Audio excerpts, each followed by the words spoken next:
Apa? Tukang gosip. Ini. Duduk-duduk begini, damai tapi gersang. Oh, coba lihat siapa duluan pulang, dia jadi dibecawan. Jadi ini gini Pak Gubernur itu, dia duduk-duduk itu. Dia tidak cerita tapi apa?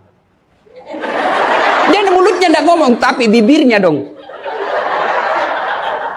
Memang fitrahnya. Apa begitu orang sini? Bukan cuma di sini. Orang Amerika juga tukang gosip perempuannya. Fitrahnya. Maka Nabi katakan, kalau perempuan mau selamat, jaga mulutnya, aman dia masuk surga.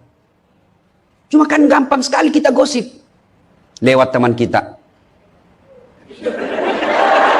Apa? Nggak serasi kudungnya sama roknya. Dia bilang iya. Lipstiknya palsu. Kenapa kau tahu? Melengket di giginya. Semua mau diurus. Iya kan? Ini penyakit kita. Semua mau diurus. Ustadz aja dia gosip. Itu juga bajunya waktu di YouTube. Saya dengar tadi dilewat. Saya dengar. Itu juga bajunya waktu di YouTube. Astagfirullah. Inilah penyakit ibu-ibu. Ibu. Mau gampang masuk surga? Ketika Nabi Isra Mi'raj kan dibawa jalan-jalan masuk surga. Subhanallah. Alhamdulillah. Banyak perempuan dalam surga. Begitu Nabi dibawa lihat neraka. Nauzubillah min zalik. Ya Allah ampuni hambamu. Ya Allah ampuni umatku. Ya Allah. Kenapa? Perempuan ternyata lebih banyak dalam neraka. Ditanya kenapa bisa begitu? Ada dua kelemahan perempuan. Satu, tidak mampu menjaga suaminya. Tidak mampu mengurus suaminya. Dan yang kedua, tidak mampu menjaga lisannya. Jadi kalau ibu mampu menjaga lisan, aman. Itulah gunanya masker. Supaya ibu semua mau diurusin. Iya kan penyakit kita. Ya, Bu. Maka bertanyalah ibu-ibu di Makassar, Ustadz yang saya cerita ini kan benar. Memang begitu sifatnya Ustadz. Itulah benarnya namanya ghibah. Tidak boleh kita cerita kejelekan orang. Kalau dia salah yang ibu cerita namanya fitnah. Tidak ada jalan. Ayuhibbu ahadukum kata Allah, sukakah kamu memakan bangkai sesamamu manusia? Maka berhenti cerita kejelekan orang. Jadi gimana solusinya Ustaz? Ketika datang orang cerita, Bu katanya, na'udzubillah min zalik. Kita berlindung kepada Allah dari keburukan itu Bu. Belum tentu suami kita lebih baik dari dia. Berhenti itu. Cuma kan enggak kita. Memang. Enggak tahu persoalan. Biar enggak tahu persoalan. Ikut campur. Ibu kalau suka ikut campur bikin urusannya ibu, nanti takdirnya seperti tauge. Tahu tauge? Tahu tauge? Coba lihat tauge Bu. Kita bikin soto Banjar, ada. Pecel, sayur, lemper, ada. Ada tuh kalau di Makassar ada lemper. Ayo, maka karena dia selalu ikut campur, Allah takdirkan semua tauge bengkok. Dah ada lurus toh? Maka kalau ada ibu-ibu majelis begini kumpul, teriaki saja pagi-pagi toge nih ya. Ini penyakit perempuan. Maka ini gunanya kita peringati maulid supaya ibu-ibu pulang berhenti cerita kejelekan orang. Tidak ada gunanya, menghabiskan amal-amal kita. Nabi pernah kumpul para sahabat dan bertanya, atadruna manil muflis? Saudara-saudara sekalian, kau tahu siapa yang bangkrut nanti di akhirat? Mereka tidak sholat ya Rasul, dia sholat. Yang tidak puasa ya Rasul, dia puasa. Yang tidak haji ya Rasul, dia haji. Yang tidak bayar zakat ya Rasul, dia zakat sedekah. Kalau begitu siapa yang bangkrut ya Rasul? Jarusu wa khati'ur rahim. Tetangga yang jahat sama tetangganya dan yang suka memutuskan tali persaudaraan. Dan salah satu jahat sama tetangga dan memutuskan tali persaudaraan adalah mereka suka menceritakan kejelekan orang. Adakah orang yang senang dicerita kejelekannya? Ada? Ada? Ada ibu? Lalu untuk apa kita cerita orang? Rajin betul istrinya majelis taklim. Baik betul itu istrinya. Tapi kasihan suaminya selingkuh kiri kanan. Lalu apa untungnya ibu cerita? Ibu? Hei. Nah, satu. Pulang pengajian. Tinggalkan gosip. Dua. Rasulullah setelah menikah dengan Khadijah. Usia 40 tahun. Nabi dilantik menjadi Rasul. Pulanglah beliau 3 hari 3 malam di atas Gua Hira. pulang menggigil. Dia ketuk pintu. Masuklah Nabi, kedinginan. Lalu Nabi berkata, istriku selimuti saya kedinginan. Kira-kira kalau ibu-ibu, apa jawaban ibu? 3 hari 3 malam suami tidak ada kabar. Di WhatsApp tidak dibaca. Di telepon di reject. Tiba-tiba datang kedinginan, Bu. Selimuti saya, Bu. Apa jawaban ibu? Apa ibu selimuti? Enggak, diinterogasinya suaminya. Mana HP-mu? Dari mana kau ini kedinginan? Iya toh? Tapi Khadijah tidak. Khadijah tidak pernah sangka buruk kepada suaminya. Apa kata Khadijah? Sami'na wa ata'na. Hikmah yang kedua buat ibu-ibu, sangka baiklah kepada suami. Demi Allah, tidak ada kebahagiaan rumah tangga yang dipenuhi dengan sangka buruk. Ibu mau bahagia dengan suami? Mau? Hilangkan sakwa sangka, hilangkan sangka buruk. Telepon suami tidak dijawab pagi-pagi, sangka baik. Oh, berarti suami saya lagi sholat duha. 1 jam kemudian ditelepon, belum dijawab juga. Oh, berarti suamiku lagi meeting dengan gubernur. Telepon lagi siang-siang tidak jawab. Oh, berarti suamiku lagi sholat berjamaah di masjid. Sore ditelepon tidak dijawab-jawab. Oh, berarti suamiku dia lupa handphonenya. Tiba-tiba sore masuk WhatsApp teman kita. Saya lihat suamimu bonceng cewek, cantik betul. Oh, berarti suami saya lagi nge-grab. Tenang perasaan. Ibu-ibu, demi Allah, tidak ada kebahagiaan orang yang selalu sangka buruk. Suami enak-enak kerja, hanya tidak dijawab telepon, ibu tidak bisa tenang di rumah. Sangka baik. Orang yang sangka baik, rumah tangganya pasti tidak bisa bahagia. Saya kasih contoh. Kasih contoh ibu. Suami istri 7 tahun tidak punya anak. Di tahun ke-8 dia pergi ke ahli kandungan. Periksa istrinya. Wih, alhamdulillah, kata dokter, ibu sudah terlambat 2 bulan. Senang betul. Dia teleponlah suaminya. Pak, alhamdulillah hasil pemeriksaan saya sudah terlambat 2 bulan.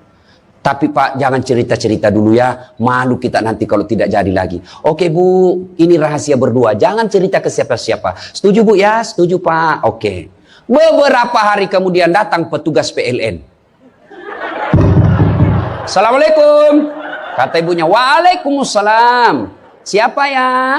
Saya Bu. Saya siapa? Petugas PLN. Oh kenapa Pak? Ibu terlambat 2 bulan. Wih.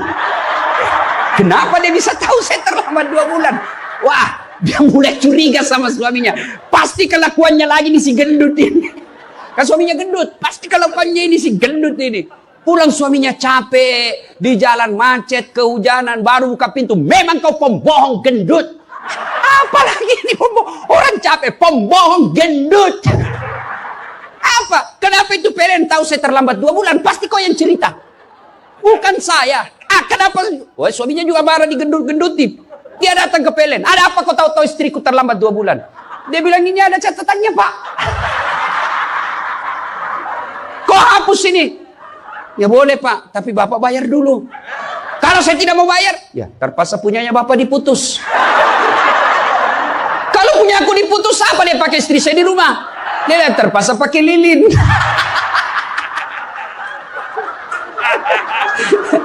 Inilah bahayanya sangka buruk.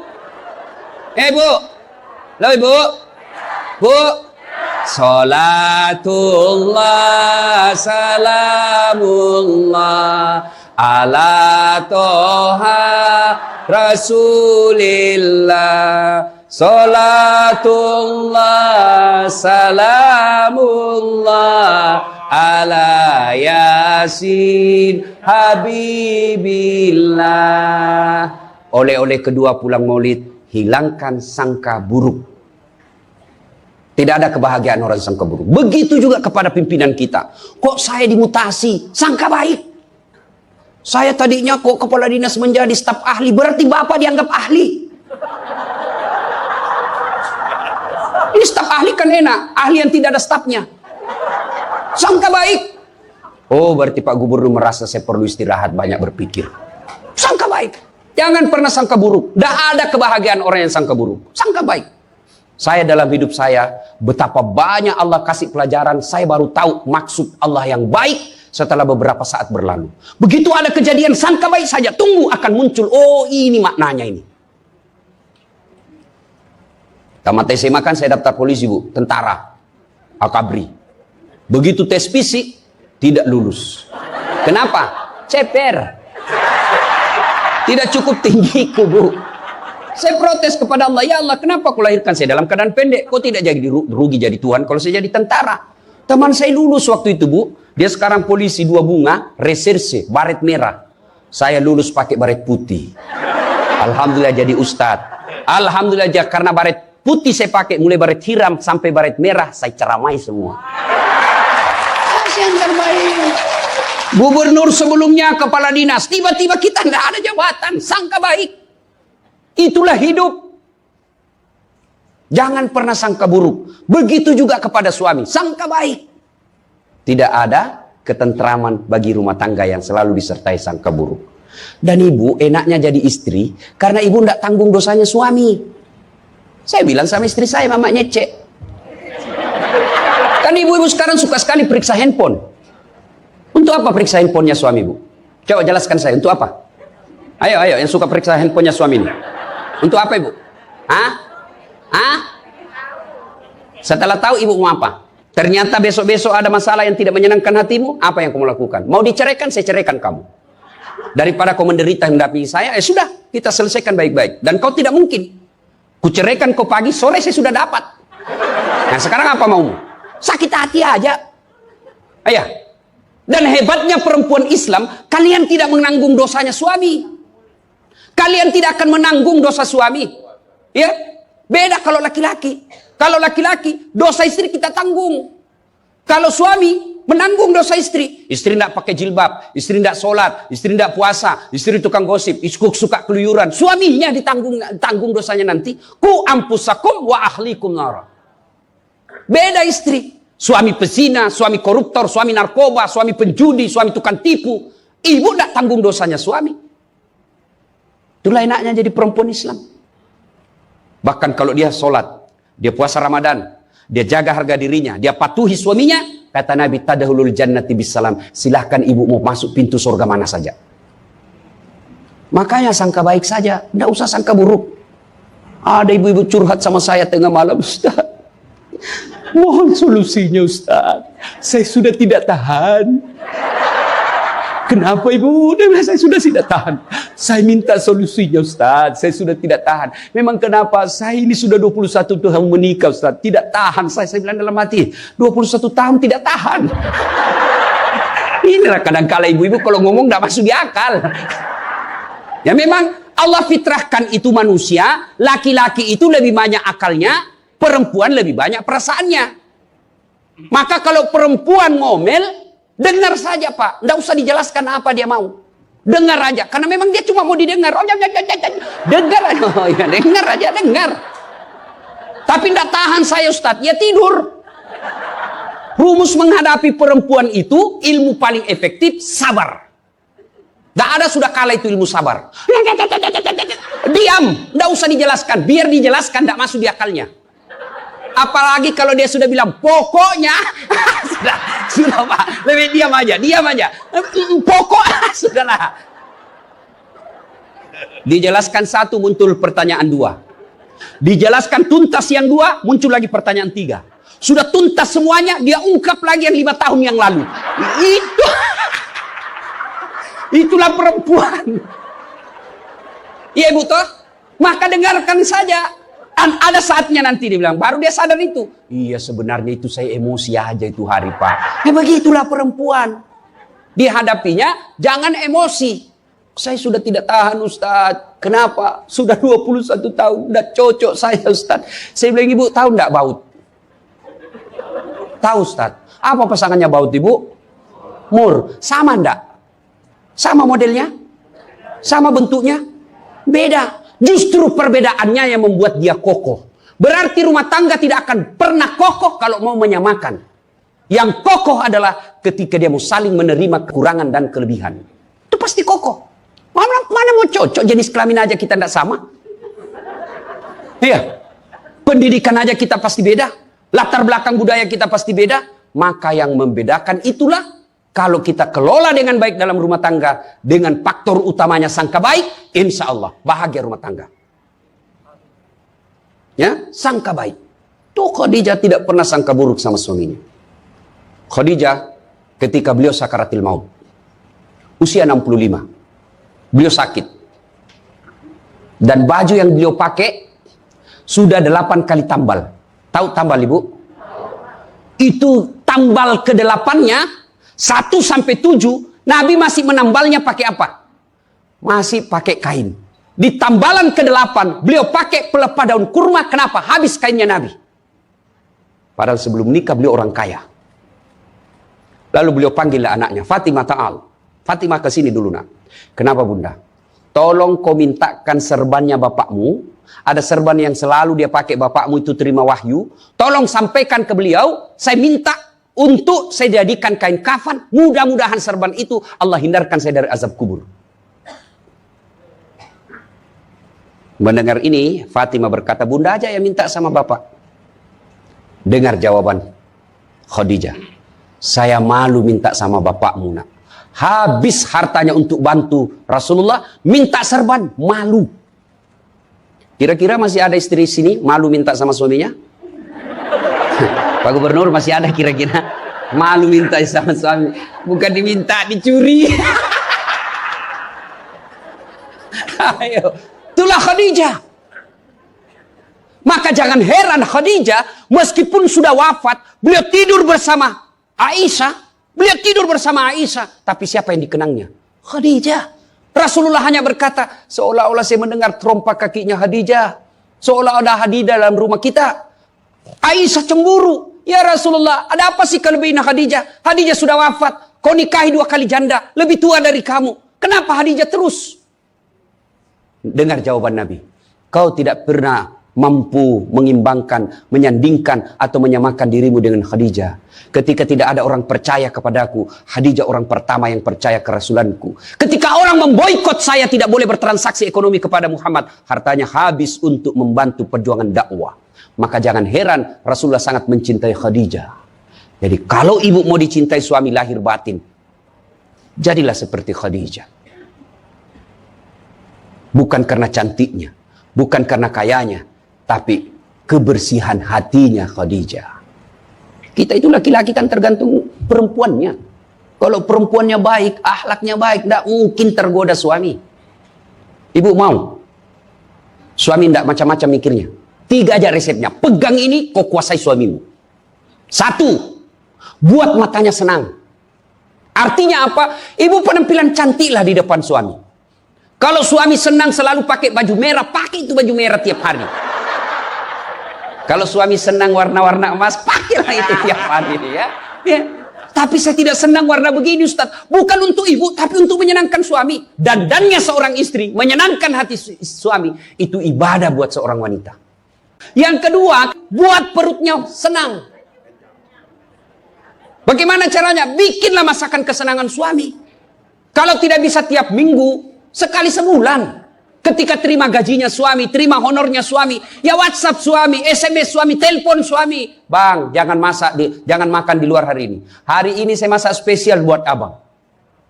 Masakan kesenangan saya sudah siapkan di rumah bang. Aman bang, jangan makan di luar. Ini hari spesial buat abang.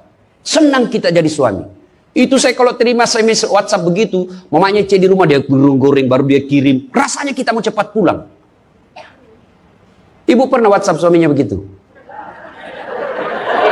Paling di WhatsApp, bang jangan lupa singgah beli telur. Bang habis gas.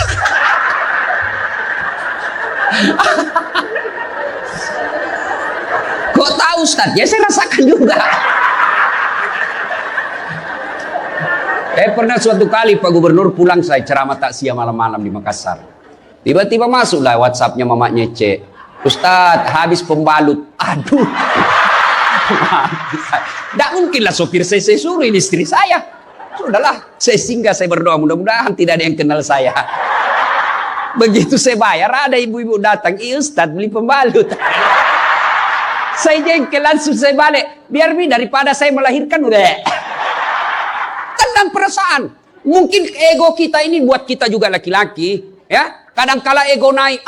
Masa saya eselon? Masa saya kepala dinas? Masa sih nggak beli pembalut? Jangan lihat eselonnya. Pakai ilmunya Umar bin Khattab. Umar bin Khattab, ada sahabat yang selalu mau datang. Mau laporkan istrinya. Kenapa? Istrinya suka ngomel. Maka dia berharap Umar panggil istrinya supaya dinasehatin. Begitu dekat dengan Umar bin Khattab, dekat dari rumahnya Umar, dilihatnya Umar juga dimarahi sama istrinya. Balik dia bilang, Pak, Umar aja dimarahin. Balik, besok ketemu. Ya Amirul Mukminin, presiden lah waktu itu. Saya lihat kemarin Anda, istri ngomel-ngomel, Anda senyum saja. Dengar ini jawaban bapak-bapak ini, para pejabat nih yang hadir. Dengar apa jawaban Umar. Begitulah cara saya berterima kasih kepada istriku yang telah hamil, melahirkan, dan menyusui anak saya.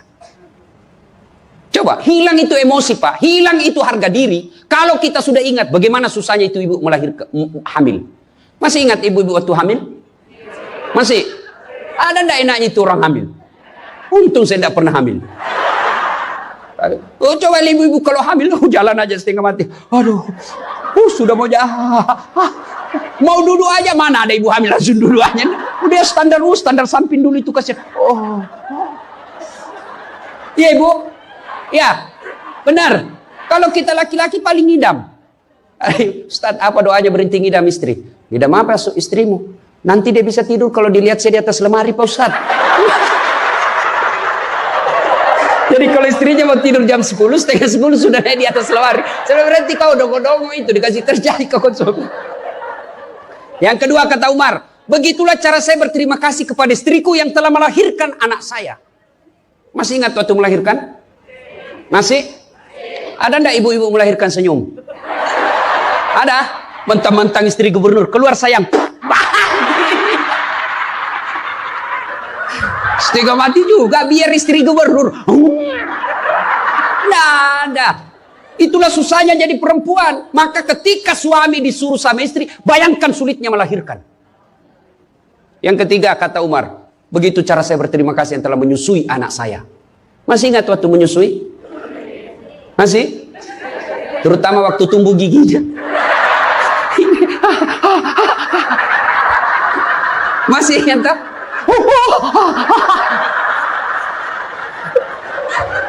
Tentu saya tidak pernah rasakan. Kalau digigit kan mana ada ditinjau nanya, kok gigit saya? Tidak, dia usap, lepas nak. Iya ibu, iya. Siang anaknya, malam salatullah salamullah ala toha rasulillah. Salatullah salamullah ala yasin. Berikutnya, kalau kita cinta kepada Rasul, jadilah istri seperti istri Rasulullah. Nah, tentu bertanya kita, itu bapak-bapak mau punya istri seperti istri Rasul? Pak Gubernur pasti mau. Kita punya mau istri seperti Khadijah. Tapi pertanyaannya, sudahkah kita seperti Rasulullah? Tenang ibu-ibu, saya bela ibu-ibu hari ini. Tenang. Nah, kita mau seperti Khadijah, tapi kelakuan kita seperti Abu Jahal. Pembohong kiri kanan. Suami istri minta duit, tidak pernah ada. Benar, tidak ada. Habis biar baunya tidak ada lagi. Giliran selingkuhannya minta, gampang deh, tunggu aja 5 menit. Ya, Rasulullah, coba. Begitu memuliakan istri, beliau tidak pernah kusam rambutnya di depan istrinya. Coba itu. Buka itu barasanji sejarahnya. Rasulullah beliau yang bersihkan tempat tidurnya. Beliau yang tambal bajunya ketika robek. Beliau sediakan sarapan. Itu Rasul, manusia pilihan. Namanya selalu digandengkan dengan namanya Allah. Tidak malu, bahkan rela ikhlas membantu pekerjaan rumah tangga istrinya. Untuk meringankan kerjaan istri. Kita baru Satpol PP. Satpol PP. Apa Satpol PP? Polisi setengah. baru pegawai honor, macam-macam ceritanya. Tidak ada kehinaan bagi laki-laki memuliakan istrinya. Tidak ada kehinaan suami yang membantu pekerjaan istrinya. Rasulullah mencontohkan itu. Beliau kalau keluar rumah sudah ada sisir. Masuk ke kamar rapi baru keluar. Kita sudah habis pisang gorengnya 4 masih berantakan rambut. Begitu istrinya katakan, bang, baik-baik itu rambutmu apa? Kenapa kau urus rambutku? Rambutmu kau urus. Itulah Rasulullah. Rasulullah subhanallah, dari 11 istri beliau tidak ada satupun yang dipanggil namanya. Beliau tidak pernah memanggil Khadijah. Beliau tidak pernah memanggil Aisyah. Aisyah beliau panggil apa? Ya Khumairah. Yang kemerah-merahan pipinya. Karena memang Siti Aisyah merah delima pipinya. Maka bapak-bapak Pak di sini, Pak Karo, panggillah istri kita dengan panggilan kasih sayang. Wahai istriku yang termancung hidungnya di lorong 3. Dengan tidak mancung hidungnya Ustaz. Ya giginya lah kau lihat. Justru giginya mancung Ustaz. Jangan terlalu jujur. Mentang-mentang istri kita hitam panggil Tam. Hitam. Apa kata istri kita? Apa PC? Masa suami istri? Katanya Islam itu agama yang paling paripurna. Kok kita saling PC hitam? Ya, Rasulullah, beliau kalau minum bersama istri beliau, kalau beliau minum, gini. Bismillahirrahmanirrahim. Hebatnya Rasul, kalau beliau minum, 1 teguk dikasih lagi istrinya. Minum lagi. Kasih lagi istrinya. Hebatnya, bekas bibirnya Aisyah, itu yang diminum oleh Rasulullah. Bekas bibirnya Aisyah. Masya Allah. Coba kalau kita Pak Kadis. Istri, bekas bibir istri. Bau betul mulutmu.